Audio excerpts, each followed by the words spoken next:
বাংলাদেশ জামায়াতে ইসলামীর আমির ডাক্তার শফিকুর রহমানের নির্বাচনী আসন ঢাকা 15 আসনে বিশাল একটি মহিলা সমাবেশ শুরু হয়েছে অল্প কিছুক্ষণ আগে।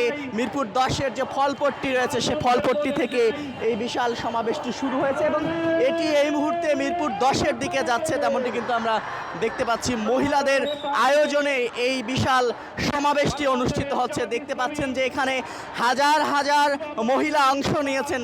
জামায়াতে ইসলামীর আমির ডাক্তার শফিকুর রহমান তিনি এই আসনটি থেকে আগামী ত্রয়োদশ জাতীয় সংসদ নির্বাচনে প্রতিদ্বন্দ্বিতা করছেন। সেই আজকের তার প্রতিদ্বন্দ্বিতাকে ঘিরে তার পক্ষে জামাতের আমির ডাক্তার শফিকুর রহমানের পক্ষে এই মুহূর্তে যে মহিলা সমাবেশ, সে মহিলা সমাবেশটি কিন্তু মিরপুর 10-এর দিকে এগিয়ে যাচ্ছে।